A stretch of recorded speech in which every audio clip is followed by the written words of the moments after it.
In the vast and rugged steppes of Mongolia, amidst the relentless winds and the sweeping plains, a child named Subutai was born in 1176. This seemingly ordinary boy would grow to become one of the most brilliant military strategists in history, serving under the formidable Genghis Khan and his descendants.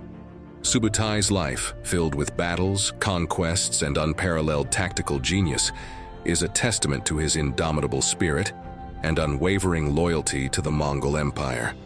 Subutai, born into the Uryankai tribe, was not of noble birth. His family was comprised of herders and blacksmiths, far removed from the aristocratic circles.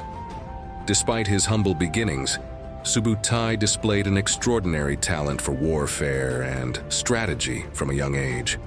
His sharp mind and keen observational skills did not go unnoticed by the rising Mongol leader Temujin, who would later be known as Genghis Khan. Subutai's father, Jelme, was a blacksmith, a profession highly respected among the Mongols for its critical role in producing weapons and tools. Subutai grew up in this environment, learning the skills of metallurgy and horsemanship. However, his aspirations extended beyond the anvil. He was fascinated by the tales of warriors and battles, often reenacting them with his friends. This early exposure to both the practical and martial aspects of life on the steppes laid the foundation for his future as a military strategist. At the age of 14, Subutai joined Genghis Khan's army. His ascent was rapid, owing to his exceptional abilities in planning and executing military campaigns. Subutai's first major breakthrough came during the unification of the Mongol tribes. His strategic brilliance in the battles against the Tatars, Kharit, and Naiman tribes solidified his position as one of Genghis Khan's most trusted generals. Subutai's loyalty and competence quickly earned him the trust of Genghis Khan. He was part of the key campaigns that unified the Mongol tribes under Genghis Khan's banner. These early campaigns were not just tests of strength, but also of strategy and cunning. Subutai proved adept at both, employing innovative tactics that often outwitted the enemy. One notable instance was his use of feigned retreats, a tactic that would become a hallmark of Mongol warfare. By pretending to flee, Subutai lured enemy forces into vulnerable positions, only to turn and annihilate them with a swift counterattack. One of Subutai's most significant military achievements was the conquest of the Khwarezmian Empire in 1219.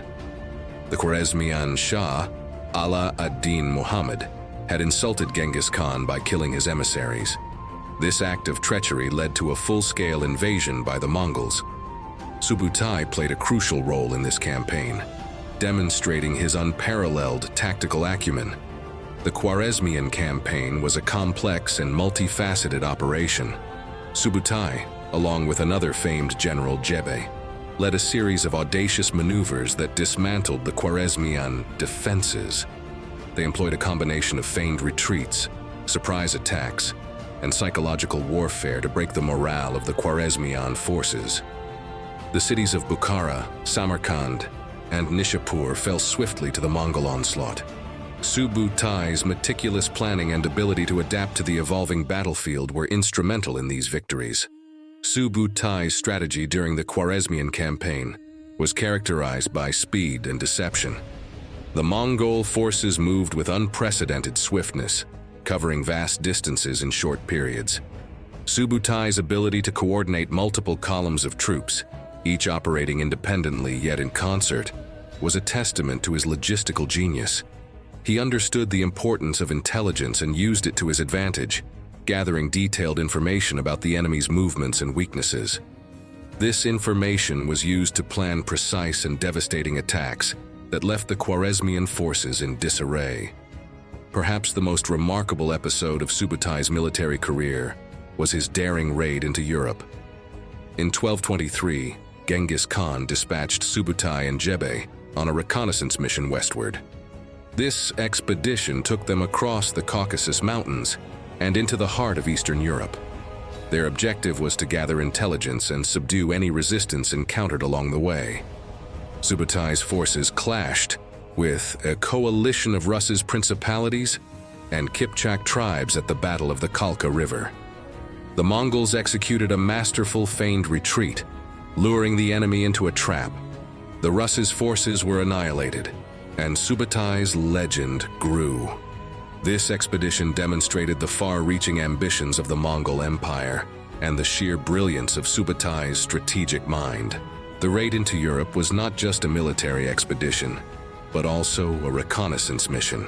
Subutai and Jebe's journey took them through the territories of the Volga Bulgars, the Alans, and the Kipchaks before they encountered the Russ's principalities. The Battle of the Kalka River was a classic example of Mongol tactical ingenuity. Subutai orchestrated a series of feigned retreats, drawing the Russ's forces into a carefully laid trap. When the Russes and their allies were sufficiently dispersed and exhausted, the Mongols turned and attacked with devastating ferocity. The Russes' coalition was decisively defeated, and their leaders captured and executed. Subutai's talents were not confined to the steppes of Central Asia. He played a pivotal role in the Mongol campaigns against the Jin Dynasty in northern China. Subutai's engineering prowess came to the fore as he directed the construction of siege weapons and the execution of intricate siege tactics. The capture of the Jin capital, Zhongdu, modern-day Beijing, was a testament to his ingenuity and determination. In the Middle East, Subutai was instrumental in the campaigns against the Islamic caliphates and the subsequent Mongol invasions of Persia. His strategies often involved using smaller, mobile units to harass and confuse larger enemy forces, creating openings for devastating strikes. Subutai's ability to coordinate complex maneuvers over vast distances set him apart from his contemporaries. The Siege of Zhongdu was a protracted and challenging campaign. The Jin Dynasty had fortified their cities with massive walls and well-defended gates. Subutai's approach was methodical and relentless. He employed a combination of traditional siege techniques and innovative tactics. Mongol engineers, under Subutai's direction, constructed large siege towers and battering rams. They also dug tunnels to undermine the walls. The Mongols used psychological warfare to demoralize the defenders, including displaying captured enemies and spreading rumors of their invincibility. The city eventually fell, showcasing Subutai's versatility and determination. In Persia, Subutai faced different challenges. The terrain was diverse, ranging from arid deserts to mountainous regions.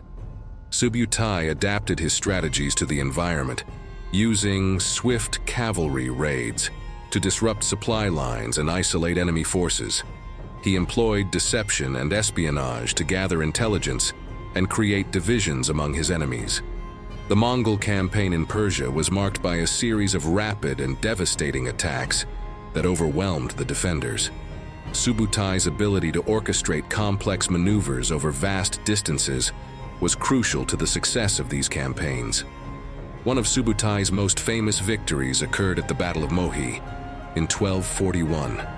The Mongol forces, led by Batu Khan with Subutai as the chief strategist, faced a formidable coalition of Hungarian, Polish, and various European forces.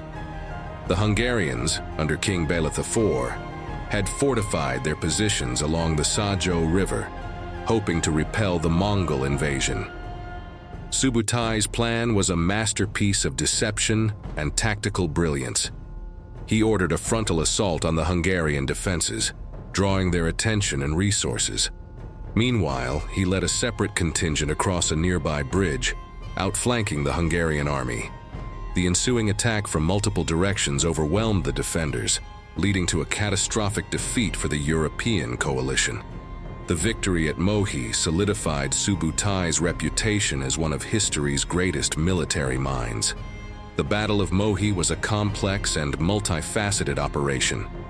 The Hungarians had prepared well, fortifying their positions along the Sajo River with wooden palisades and deep trenches. Subutai's initial assault was a diversion, intended to fix the Hungarian forces in place. He then led a flanking maneuver that crossed the river at a lightly defended point. The Mongols constructed a makeshift bridge and launched a surprise attack from the rear. Caught between two fronts, the Hungarian forces were decimated. Subutai's ability to synchronize multiple attacks and his use of deception were key to the Mongol victory. Subutai's military career spanned over 6 decades, during which he participated in 65 campaigns and conquered 32 nations. His ability to adapt to different terrains, climates, and enemy tactics made him an invaluable asset to the Mongol Empire. Unlike many of his contemporaries, Subutai was known for his humility and loyalty. He always attributed his successes to the wisdom and leadership of Genghis Khan and his successors. Subutai's later campaigns included further expeditions into Europe, the Middle East, and China. He continued to innovate and refine his tactics, always seeking to outmaneuver and outthink his opponents. His influence extended beyond the battlefield. Subutai was also involved in the administrative and logistical aspects of the Mongol Empire, helping to organize and streamline their vast network of communication.